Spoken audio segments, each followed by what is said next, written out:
Olá a todos, sejam bem-vindos ao Tudo sobre o Futebol Americano, hoje para falar sobre os Porto Scarlet Dragons, o campeão do Norte.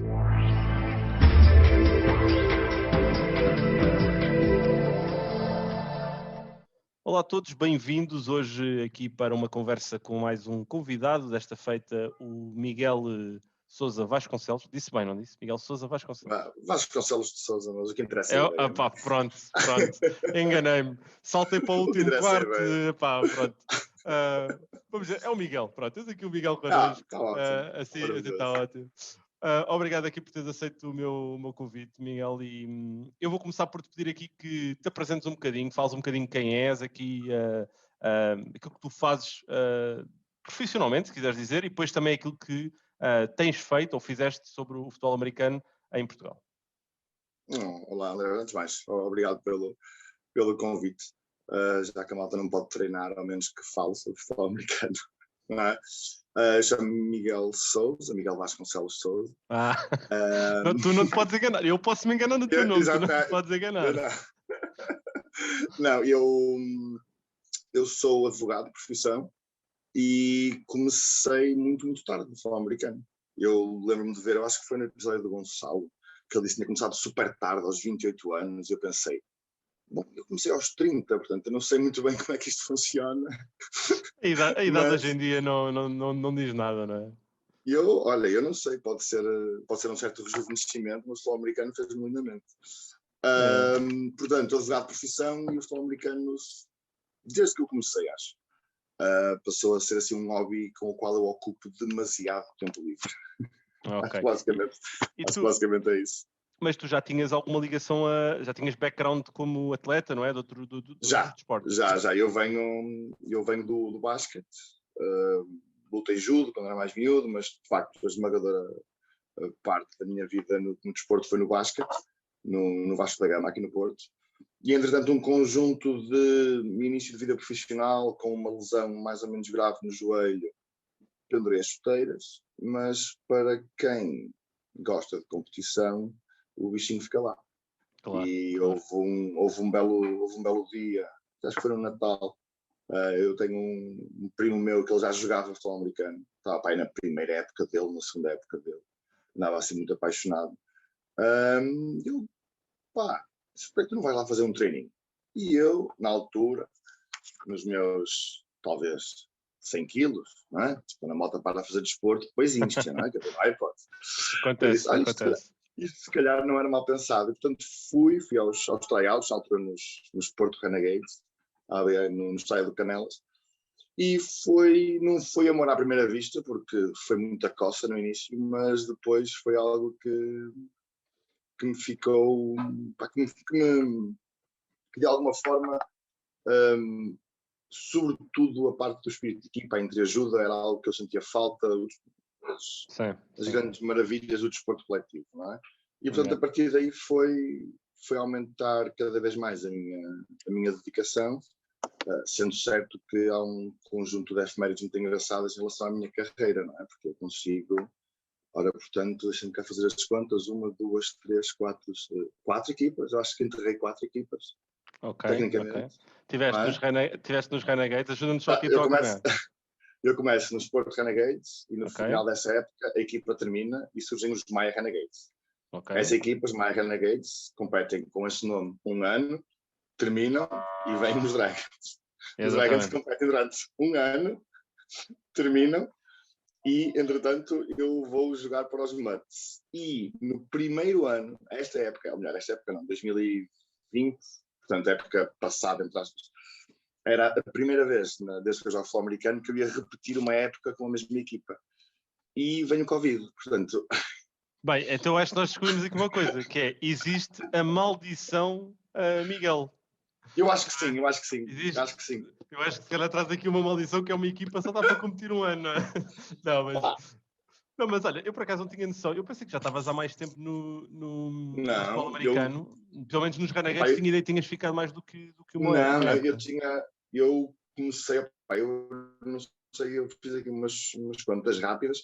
Portanto, eu acho que era 2016, 2017. Eu não sei se isto é LPFA 7. É 7.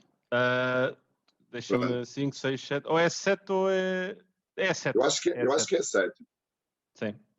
É 7, porque depois na oitava é quando vamos à final contra os Devils. Portanto.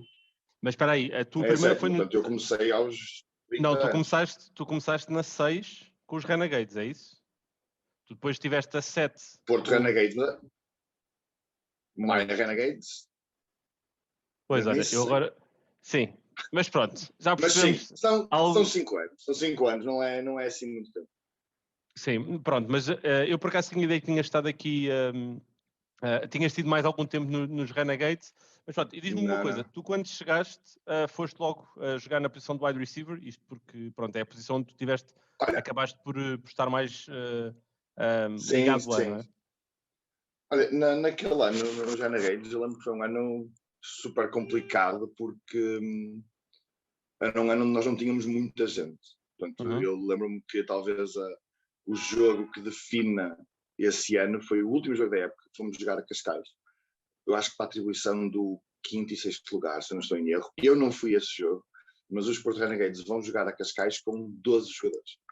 Eu lembro-me desse jogo, Pronto.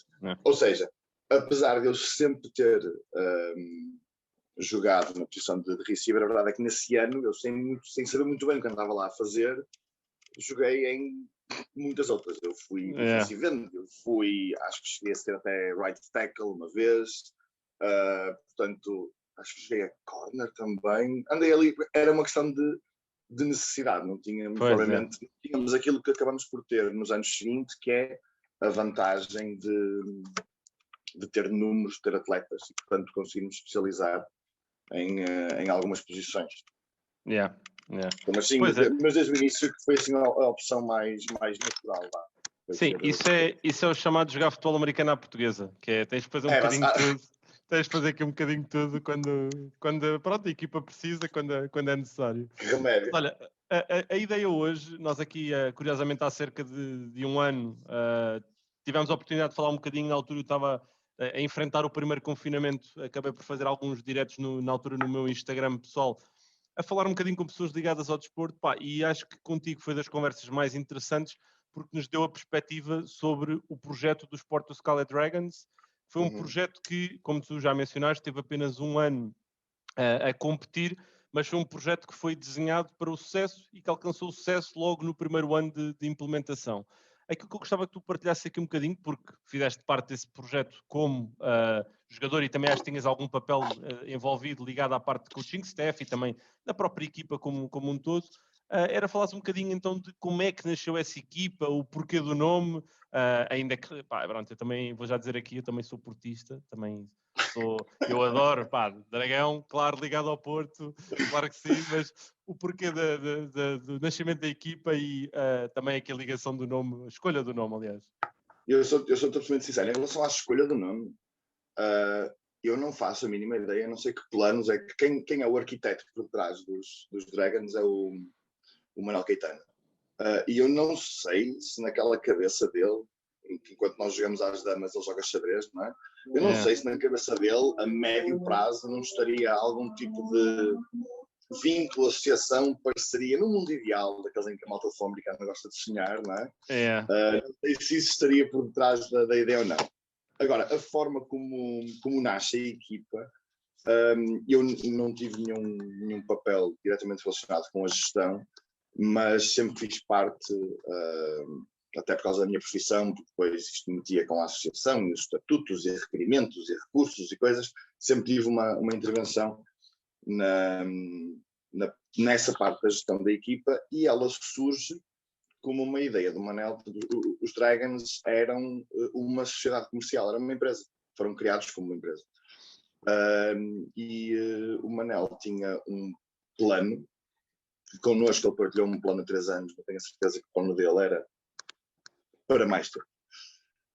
E portanto a ideia era, num período de 3 anos, tornar essa sociedade comercial, ou essa empresa, sustentável. Portanto, que os Dragons fossem uma expressão dessa sociedade comercial, que fossem talvez a sua face mais visível quanto à atividade desportiva, mas que não se limitava apenas à competição no futebol americano, nomeadamente na nossa liga.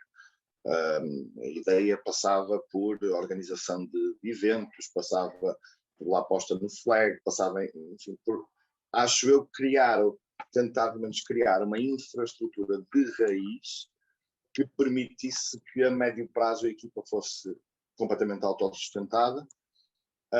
E de facto a tentativa foi desde o início que os Dragons fossem uma espécie de a primeira equipa semi-profissional do país. Portanto, e nesse aspecto, todo o mérito para o Manel, que ele de facto levou aquilo muito, muito a sério.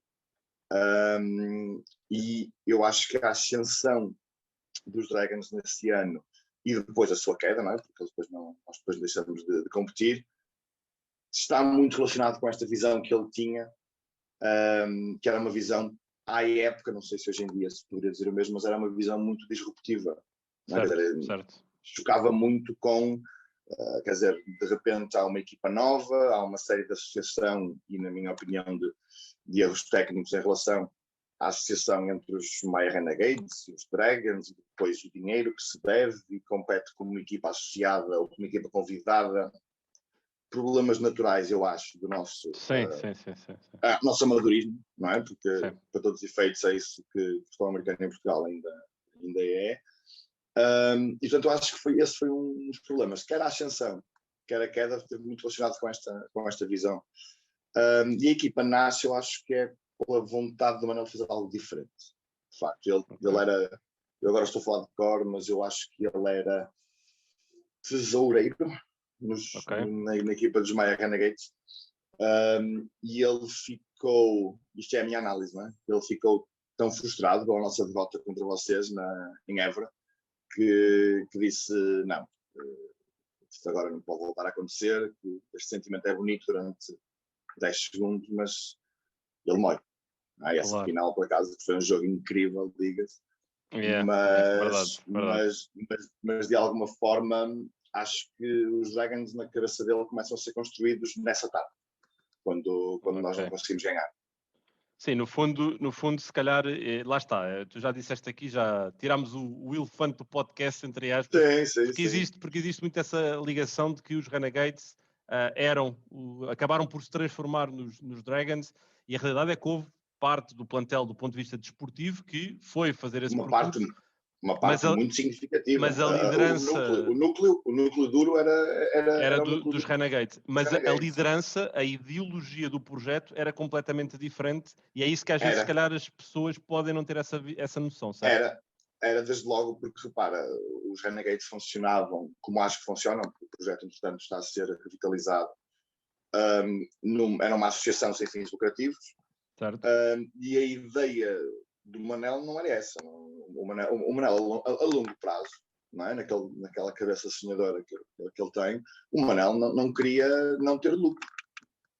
Certo. Não é? Portanto, era de facto criar as condições e a infraestrutura económica, desportiva, para ter uma equipa que competisse de forma, se não profissional, pelo menos semi-profissional. E nessa transição, aliás, essa transição vê-se porque de uma equipa para a outra, nem toda a gente fez essa transição, ou seja, o Manel idealizou uma determinada equipa, idealizou pessoas, fez uma declaração de princípios, que a malta assinou no início do ano. Certo. E portanto ele no fundo cria um projeto dele, criado por ele com a ajuda de muita gente, mas criado por ele de facto, e escolheu as pessoas que ele achava mais adequadas e que se pudessem integrar no espírito que se criou. Não é? Também não é por acaso que de um ano para o outro o único importe que fica é o AWOL. Claro, não é? Claro. E não era que o Michael ou o Brian não tivessem perfeitas capacidades atléticas, intelectuais e físicas, que eram umas bestas, mas o Manel tinha uma ideia, era a ideia dele e foi assim que ele tentou concretizar. E diz-me uma coisa, dentro daquilo que é, pronto, a tua também tens uma ligação, como já também mencionaste, à área da advocacia, olhando um pouco para o contexto, porque imagina, o futebol americano, como tu já disseste, é verdade, é um desporto amador, onde toda a criação da associação teve sempre em volta em muita confusão, porque houve sempre questões de liderança. Infelizmente tivemos alguns líderes dentro da própria associação que não tomaram as melhores decisões. Eu não quero ir por aí, não é esse o tópico, mas a ideia, a minha pergunta, a ideia era de perceber, tu achas que a ideia foi, não rotulando como boa ou má, ou errada ou certa, a ideia foi muito disruptiva, mas achas que tinha a capacidade de funcionar se todas as outras equipas não embarcassem no mesmo barco, vamos assim dizer? Porque eu olho um bocadinho e penso, aquilo que o Manuel tentou fazer, aquilo que os Dragons tentaram ser como projeto, é o caminho para a profissionalização do desporto, mas que se só uma equipa o fizer, vai ser difícil do ambiente todo colaborar, não era? Por isso, tu achas que isso tinha mesmo passos para andar, ou foi... O Manuel foi um visionário no fundo e acabou por aparecer cedo demais, ou não conseguir atrair mais pessoas também para essa ideia? Eu acho que o projeto tinha todas as condições para se ingrar, e mais, digo que se os Dragons tivessem continuado a competir, aquilo que inevitavelmente acabaria por acontecer é que as outras equipas, pelo menos na minha perspectiva, para serem competitivas, teriam que se ajustar, no fundo, ao modelo que estava a ser definido. E isso seria mais fácil para algumas equipas, é óbvio, seria mais fácil, imagino eu, para os Devils, seria mais fácil para os Crusaders, seria mais fácil até para os Navigators, porque são equipas que têm uma estrutura que não é de agora, é um trabalho que não foi feito de um dia para o outro, e essas talvez se conseguissem adaptar de forma mais fácil. Seria mais penalizador para as restantes equipas do Norte, isso é verdade, que eu acho que conseguimos ver objetivamente que, seja por falta de apoio, seja por serem centros urbanos com menos pessoas, portanto têm menos possibilidade, têm um reach menor, não é? Uhum. Mas acho que inevitavelmente isso seria melhor para ali. Basta ver, acho eu que se tu fores eu sou muito novo no futebol americano, portanto, toda essa questão de associações e confusões, para mim isso é algo que eu ignoro. Passa-te lá, não é? Passa-me, eu só me começo a envolver, de facto, na parte política, entre aspas, chama-lhe assim, a meio da época dos Renegades, dos Maya Renegades, quando há uma questão de uma suspensão do AWOL, que é preciso recorrer, enfim, toda uma outra confusão. Mas até lá eu ignorava por completo todas essas discussões, as quesilhas entre clubes e depois entre Norte e Sul, e isso, desde logo, permitiu-me, quando nós fizemos a fusão com os Mustangs, no final da minha primeira época, havia lá a malta que já jogava um contra o outro há anos, e que tinham problemas muito particulares com aquela pessoa, porque há 6 anos que andam a dar marretadas naquela pessoa, não é? E eu não, para mim toda a gente era novidade, portanto eu estava tranquilo. Mas eu acho que sim, acho que é possível que o projeto tenha surgido antes do seu tempo, mas eu acho que no global e a médio prazo a Liga sairia melhor com um projeto. Sairia a ganhar. Sim, até porque, repara, eu acho que tu vais concordar comigo, até agora, os melhores anos do futebol americano cá em Portugal foram anos em que houve um investimento considerável por parte das equipas e em que tínhamos atletas, sobretudo estrangeiros, com muita qualidade. Eu lembro-me que houve a final Devils Sharks, uma final ótima, que foi jogada ali na Maia. Portanto, e se eu aqui de cabeça, acho que ambas as equipas tinham 3 importes. Certo. Não é? No ano a seguir é a final Renegades Devils em Évora e é um jogo incrível. E depois, a partir daí, acho que o nível veio lentamente a cair. Nisso concordo. Estás a perceber? Portanto, mesmo no ano em que os Dragons são campeões, o nível da competição não é o mesmo que na época anterior. Sim. Não, eu acho que... A competição pode ficar mais equilibrada, é verdade, e pode ser mais competitiva, mas estará a ser nivelada por baixo. Exatamente, era isso que eu ia exatamente dizer, porque se tu olhares para as primeiras edições da Liga, tu tinhas, claro que os Navigators dominaram do ponto de vista desportivo, 6 anos consecutivos, mas tu tiveste ali períodos em que a competição, havia 2 ou 3 equipas que estavam num nível diferente e depois as outras estavam ali até aqui equilibradas, ainda que no final ganhavam sempre os Navigators. Mas esse ano, do ponto de vista expressivo, comunicacional, visibilidade, espetáculo, e atenção, isto é uma coisa, tu fizeste desporto também durante muitos anos, eu também tenho um curso na área de desporto e eu lembro muito bem de um professor meu que me disse uma coisa que é, o desporto é espetáculo. E nós nunca tivemos muito isso entre o futebol americano. Nós íamos jogando, quase que era como uma liga entre malta que se conhecia, que gostávamos todos uns dos outros, menos dentro do relvado, enquanto dávamos cabeçadas. Obviamente. Mas depois esquecemos um bocadinho do lado do desporto.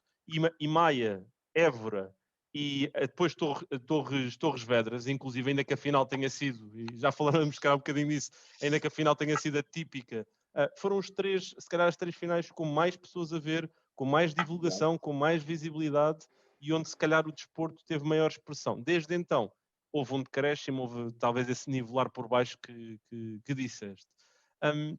Olha, eu vou-te fazer aqui agora uma pergunta, agora sim daqui um bocadinho em frente na conversa, em que tu não podes dizer a UAL. É proibida a resposta ao UAL. Tá bem? Ok, justo. Não, vamos, justo. Eu vou contextualizar.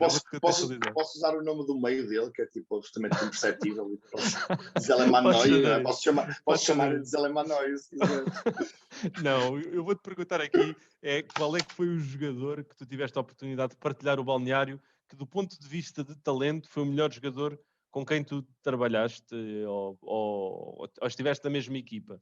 E eu vou-te pedir que excluas os importes, neste caso o Awal,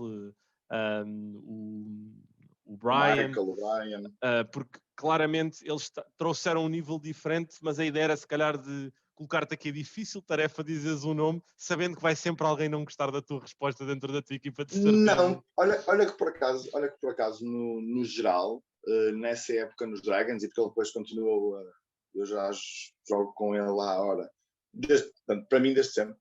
Acho que é super consensual, que é o Hugo Lopes, acho que não há o Thumper. Estamos a falar de um senhor jogador, não é? Que joga desde os 18 anos, portanto é um veteraníssimo, e ele tem, ele agora não vai gostar muito, acho que ele tem 28 anos, neste momento, 29 anos, e ele é hiper veterano, está a jogar desde os 18. Portanto, e o homem é uma máquina, ele faz o que for preciso, não é hipótese. Defesa, ataque, ele enche as águas, é capitão de equipa, é um líder nato, eu acho. E portanto, do ponto de vista quer do talento, quer da dedicação, estamos a falar. Eu quando conheço o Tampa no meu primeiro ano nos Renegades, eu acho que ele é talvez a única pessoa ao longo do ano todo que não falta um treino. E olha que isso naquela equipa era difícil. Sim, não, isso para já foste se calhar aqui a primeira pessoa com que eu falei que teve a capacidade de ser, olha, não, é este e acabou. Isso sim, é bom. E claro, eu também conheço o Hugo e é o que tu disseste, há um traço que lhe é também reconhecido, que é uma pessoa, daquilo que eu também foi a minha percepção dele, humilde. Nunca deixou que lhe subisse à cabeça o que quer que seja. E acho que isso, quando consegues ter esse contexto todo numa só pessoa, um excelente jogador, uma excelente pessoa com a atitude certa e com esse compromisso que tu dizias, a equipa fica sempre a ganhar. Não, é brutal, é brutal. Não, isso aí nesse aspecto, até porque estamos a falar de alguém que tem um trabalho, ou seja, como todos nós, não é? O futebol americano é um hobby. Mas estamos a falar de alguém que durante uns anos, se eu não digo algo de errado, mas ele trabalhava como mecânico e não eram os carrinhos, eram caminhões.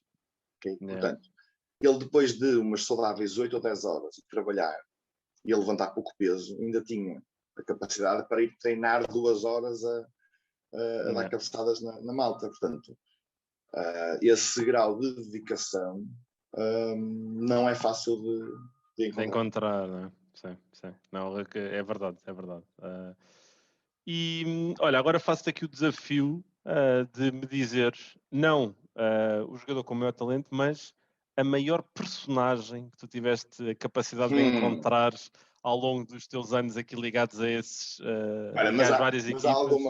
Mas há alguma conotação no personagem ou pode ser... Imagina, o personagem, não, eu tento dizer sempre isto, a ideia não é denegrir aqui ninguém, é mesmo, pá, a pessoa que, imagina, colava à equipa, era uma pessoa super divertida, puxava pelos outros, fazia todos rir, todos estarem bem. Nos Dragons essa resposta também é fácil e não é um jogador, essa é a parte irónica. Que é o Miguel Barbosa. O Miguel Barbosa, ele era linha ofensiva nos Mustangs, entretanto, como ele sempre adorou correr, entretanto os joelhos foram tremendo, não é? Ele deixou de ter vida e disponibilidade para jogar, mas ele já esteve presente no ano dos Maya Renegades, mas é no ano dos Dragons que ele, de facto, ele é um dos motivos, claramente, para nós termos sido campeões. Não há aqui a mínima dúvida. Ele tratava de tudo aquilo que era logística, tudo aquilo que era o streaming, a transmissão dos jogos, deslocações, tudo. Eu não sei onde é que ele arranjava tempo, porque ele também tinha um trabalho, não é? Portanto, mas ele claramente foi... Se eu tivesse que escolher referências desse ano, tinham que ser obviamente o Awol, e cá está, disse o nome dele, mas o Miguel Barbosa sem a mínima dúvida. Boa. E claro que encontraste maneira de meter o nome do Awol, advogado como és, ias encontrar a forma de ir à volta aqui do regulamento. Ainda por cima ele era um rapaz que passava despercebido, não é? É verdade. Não, e olha, agora lancei aqui o desafio de... Eu acho que sei que... Eu estou com algum receio de fazer esta pergunta, porque eu acho que sei qual é que vai ser a tua resposta, por isso vou tentar encontrar outra forma de fazer esta pergunta. Porque se eu te perguntar qual é que foi o jogo mais icónico que tiveste a oportunidade de fazer parte, eu acho que se calhar vais dizer Évora, não é? Não, por acaso não. Então pronto. Então olha, estás a ver? Ponho-me aqui a tentar fazer futurologia e corre mal. Então pronto. Qual é que foi o jogo que tivesses de dizer? Évora foi um jogo incrível. Mas eu acho que o mais icónico para mim foi no México, quando eu fui competir com os Europe Warriors. E não foi só pelo jogo, foi a experiência. Eu tive a felicidade de conseguir... Sim, se puderes contar um bocadinho como é que foi esse processo. Foi incrível, porque foi a minha, até agora, única experiência de viver durante 10 dias como um jogador profissional. Aquilo era absolutamente incrível. Tínhamos um horário definido para, eu acho que eram 9 dias, portanto, treino de manhã, treino à tarde, tínhamos sexta, portanto, tínhamos toda uma planilha. Nós treinávamos de manhã, regressávamos ao hotel, almoçávamos, fazíamos o breakdown da tape do treino da manhã, descansávamos, íamos treinar à tarde, fazíamos descanso, breakdown da tape do treino da tarde e o dia a seguir recomeçava tudo de novo. E toda a malta que foi era malta que ia muito focada, ou seja, aquilo era um conjunto de diferentes nacionalidades, de jogadores de diferentes nacionalidades, e íamos e competimos contra uma universidade mexicana, mas quem estivesse lá podia perfeitamente ser um jogo de playoffs, podia perfeitamente ser, não era um amigável, não foi esse o espírito que a equipa técnica conseguiu colocar naquela preparação. De facto foi incrível. Depois, claro, o jogo, eu não sei quantos milhares de pessoas estariam no estádio, mas o estádio estava cheio. Deu logo outro ambiente, não é? Não, esquece, dá assim um arrepiozinho nas costas quando tu entras. Não é... Portanto, em termos de jogo icónico, tem que ser esse. E qual é que foi o resultado final do jogo? Ora, boa pergunta, mas acho que foi 14-10 para nós. 14-10 ou 16-10, foi assim uma coisa. E tens alguma jogada em particular que tu tiveste protagonismo que te recordes? Não, eu essa viagem ao México foi uma lição de humildade muito grande. Eu cheguei lá e dos receivers eu era simultaneamente o mais velho e o que tinha menos experiência, o que competia há menos anos. Portanto, foi muito engraçado. Portanto, estar lá havia para mim eram todos putos, não é? Mas havia um miúdo espanhol que era incrível e, portanto, eu joguei, mas não joguei tanto quanto aquilo que eu achava que ia jogar. E, portanto, participei fiz special teams, que eu adoro special teams profissional, não é? Mas o que é que se vai fazer? Todos os snaps contam, não é? É verdade, é verdade. Portanto, fiz special teams, ainda fiz algumas drives na offense, mas acho que nem sequer recebi um passe nesse jogo. Estava aqui a pensar, mas acho que não. Acho que a única jogada que me foi de destaque foi de um blindside no final do jogo, começou pela vida, mas tirando isso, não fiz mais nada. Então, e olha, já agora, ainda pegando nessa experiência que pá, é brutal, não é? Sem sombra de dúvidas,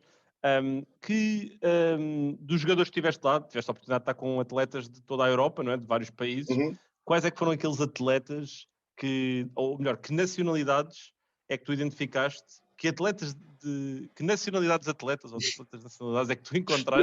Eu acho que percebo a ideia. Pronto, acho que percebeste a ideia que pá, te surpreenderam mesmo do género. Não estava à espera de encontrar esta qualidade neste país, ou este jogador deste país, pelo menos não encontrava essa relação. Eu diria que, repara, o roster dos Warriors é assim um bocado confuso, porque aquilo não era uma seleção europeia, era uma seleção de jogadores que tinham competido na Europa. Portanto, nós tínhamos, estou a falar aqui de cabeça, mas talvez 8 ou 10 norte-americanos. Portanto, obviamente, tirando esses, não é? Porque não são comparáveis. E eu fiquei muito surpreendido com a qualidade dos jogadores mexicanos. Eu sabia que o México era identificado como uma das Big Four, não é? Mas ver quer os mexicanos que nós tínhamos na nossa equipa, quer sobretudo os jogadores da equipa adversária, da universidade, portanto estamos a falar de idades entre os 18 e os 22, 23, impressionou-me muito, muito, muito. De facto, e olha que nós fomos jogar a uma cidade que se chamava Chihuahua, portanto não é provavelmente uma cidade que seja, eu pelo menos nem fazia ideia onde é que ela era para lá chegar. Não é? Portanto, mas ver o grau de dedicação daquela malta, e estamos a falar de um roster que eles devem ter equipado em 90 jogadores. Uma coisa impressionante. Portanto, incrível mesmo. Incrível. E foi duro. O primeiro snap que fiz, o primeiro encosto que levei, eu disse, ok, é assim que vamos jogar, é durinho, não é? E foi, eu pelo menos senti isso, muita diferença de nível. Falando por mim, falando da competição cá, senti muita diferença de nível. Já nos treinos senti isso, porque tu vês os checos, os espanhóis, os italianos, os franceses. Não sei, eu acho que é o simples facto de eles virem de um ambiente competitivo muito mais intenso, onde eles são obrigados a ter muito maior dedicação e, portanto, por simplesmente, se tu não fazes ginásio, tu não vais competir, não vais ter hipótese de... E eu acho que nós em Portugal ainda não estamos nesse nível, e porque não estamos nesse nível, depois isso não se reflete na competição nos jogos. Sim. E, portanto, eu pelo menos senti muito isso. Ok. Olha, e vamos voltar agora aqui um bocadinho só estamos aqui a chegar à parte final aqui da nossa conversa, mas regressando aqui um bocadinho aos Dragons, olhando aqui um bocadinho aquilo para que tivemos aqui a falar, todo o enquadramento, olhando também um bocadinho para a história de sucesso que acabaram por ser os Dragons, porque lá está, num ano conseguiram chegar ao apogeu do ponto de vista desportivo ao ganharem o campeonato. Até onde é que tu achas que os Dragons poderiam ter ido e achas que agora seria a altura de tentar repensar um bocadinho as coisas e tentar fazer algo novamente dentro daquilo que o Manuel tentou fazer com os Dragons em 2007, 2018? 2017, 2018? Eu acho que os Dragons iriam longe. Acho. Porque estava a ser montada uma estrutura, e acho que não vou cometer nenhuma inconfidência se explicar um bocadinho como é que as coisas funcionavam. Nós tínhamos, ou melhor, a ideia era ter um roster completo e ter practice squad. Portanto, a ideia era ter uma academia de flag. A ideia era que os jogadores se concentrassem única e exclusivamente em treinar e em jogar. Podia ter falado no início de uma estrutura semi-profissional. Não é? Quer dizer, nós nos Dragons não pagávamos cotas. Ponto. Ou seja, quem quisesse jogar futebol americano chegava ao estádio, falava com a equipa técnica e treinava. Sabes? Portanto, a partir do momento em que tu não fazes depender a dedicação por um desporto da tua maior ou menor capacidade financeira, porque eu acho que neste momento, de uma forma ou de outra, todas as equipas ainda dependem de alguma medida das contribuições dos próprios atletas. Não é? Claro. Com uma maior expressão ou com uma menor expressão, mas independentemente disso, tu dizes a alguém, olha, vem treinar, eu dou-te um capacete, eu dou-te umas pads, pagas 0 euros, tu a partir daí desbloqueias uma multidão de pessoas com um potencial absolutamente incrível. Nós, alguns dos atletas que temos neste momento nos MUDs, estou a lembrar pelo menos de um, é assim que chega lá. Yeah. Chega lá, tipo, é um miúdo, ele na minha cabeça tem pai 14 anos, mas ele deve ter pai 19, não é? E é um miúdo com um potencial enorme, super dedicado, e que provavelmente, se não fosse este conjunto, nunca teria tido essa oportunidade, não é? Ao americano. Portanto, eu acho que tinha todas as condições para se ingrar. Eu creio que antes da decisão de encerrar o projeto, eu acho que o Manuel ainda andou a ver sobre a possibilidade de competir em Espanha. Acho, não tenho certeza disso, mas eu tenho ideia. Só que era do ponto de vista financeiro proibitivo. Só em deslocações, só em deslocações para competir era proibitivo. Mas eu acho que tinha até porque o Manel tinha, em relação aos Dragons, tinha uma visão. Ou seja, ele não criou aquela equipa, como tu vais imaginar, ninguém cria uma empresa para competir durante um ano. Não é? Claro, portanto, ele tinha de facto uma visão de médio prazo. Agora, eu acho que a visão dele chocou muito com alguma resistência.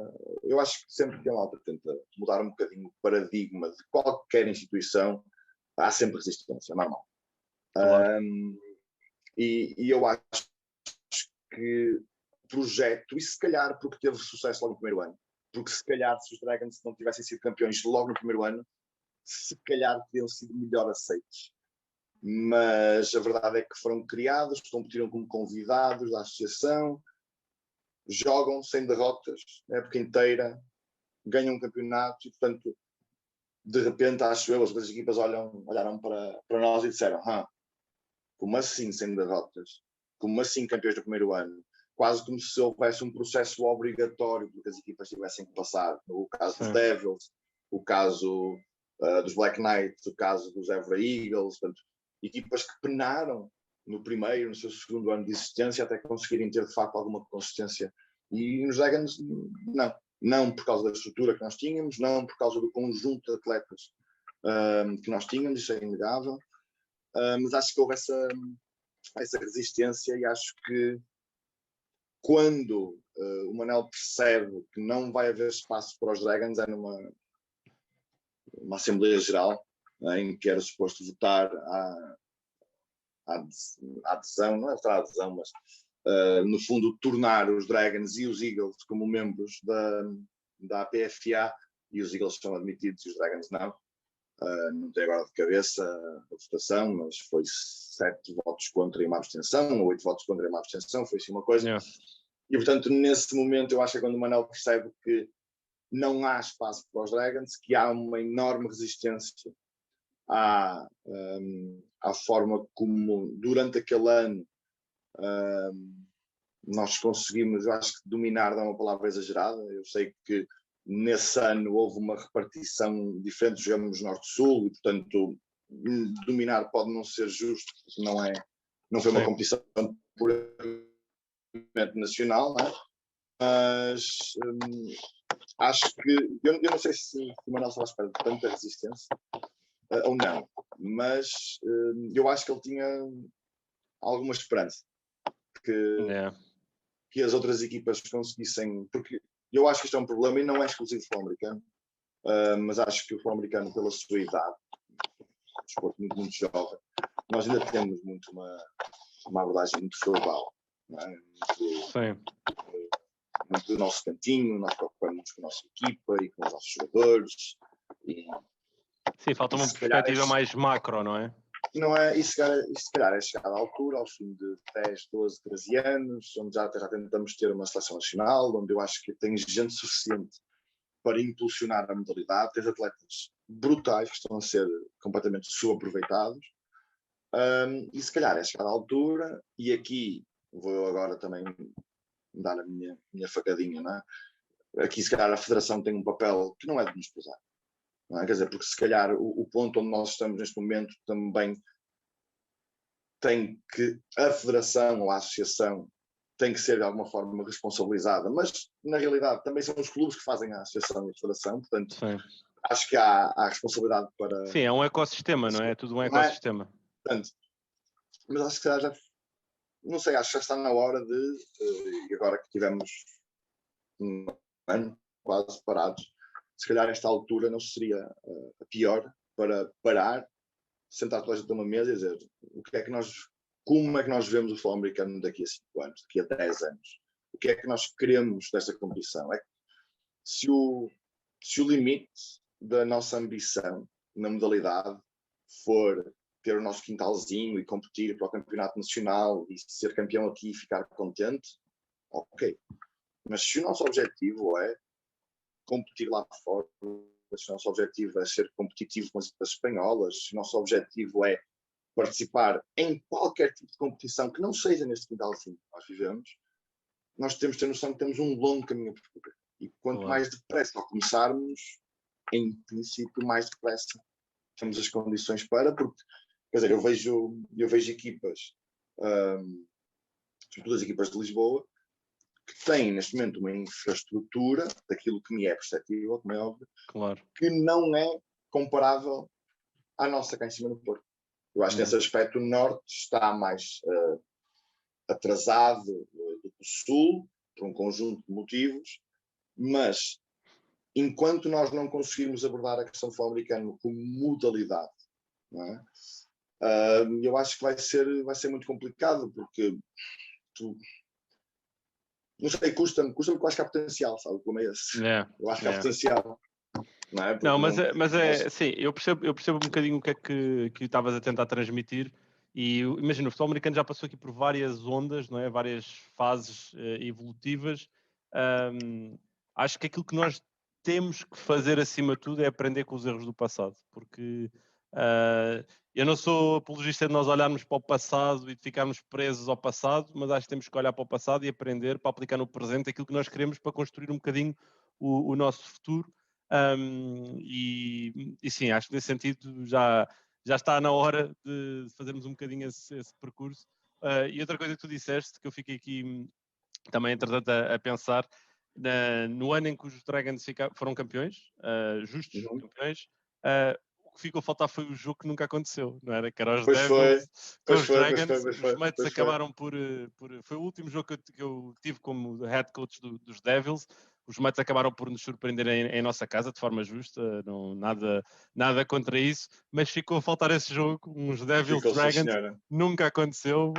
Olha, quem sabe eventualmente no universo paralelo tenha acontecido, ou quem sabe num futuro não possa voltar a vir a acontecer. Olha, Miguel, última pergunta aqui antes de fecharmos. 4, 5 anos a competir, tiveste a oportunidade de apanhar pela frente muitos e bons adversários.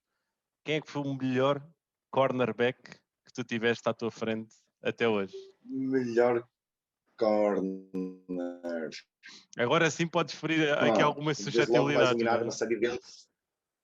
Não, por acaso até acho que não, até porque eu primeiro ano não, eu acho que primeiro ano nem sabia o que era um corner, portanto não ia estar a prestar atenção a quem estava à minha frente. Mas o melhor corner. Isto está uma. Não sei. Corner. Se fosse DB era mais fácil, não é? Porque eu metia aí uns safeties ao barulho, que eles por norma dão mais trabalho. Mas eu acho que. Eu refaço aqui a pergunta. Mas que eu. Não, eu ia te dizer. O único que era chato, e o único corner que sempre foi muito chato comigo, e que agora está na minha equipa, portanto, por mim está ótimo, foi o Cunha. Ok. Esse não é chato, mais. Ok. Sério, mas como eu já joguei contra ele 2 anos, agora está na minha equipa, estamos tranquilos, ele já não me chateia tanto. Boa. Não, eu ia refazer a pergunta e ia te dizer o adversário mais difícil que tiveste pela frente, para poderes incluir aqui outros nomes. Esse também é fácil, é o treino. Esse é fácil. Esse é fácil. Ele temos sempre umas brincadeiras porreiras nos jogos e ele até agora tem genericamente levado a melhor. Portanto, vamos ver se teremos vai ter que levar aí uma volta. Vamos ver se temos. Esperemos que sim, que tenhamos essa oportunidade. Eu espero bem que sim. Olha, Miguel, obrigado uma vez mais aqui por teres aceito o desafio. Foi aqui uma boa conversa. Obrigado também por teres aqui um input e um insight sobre aquilo que foram os Porto Scarlet Dragons. A ideia aqui era mesmo dar a conhecer um bocadinho aquilo que foi o projeto, aquilo que também é o futebol americano em Portugal, o que tem sido e aquilo que, porventura, esperemos nós que possa vir voltar a ser aqui em algumas dimensões. Obrigado a todos também que nos acompanham aqui no Tudo sobre Futebol Americano. Já sabem, sempre os melhores episódios aqui ligados à NFL durante a semana e agora estes especiais de futebol americano em Portugal, todos os sábados, pelo menos até julho, julho, acho que vamos ter aqui bom conteúdo para ir lançando. Obrigado, Miguel, uma vez mais. Obrigado, André. E um abraço a todos. Até ao próximo episódio.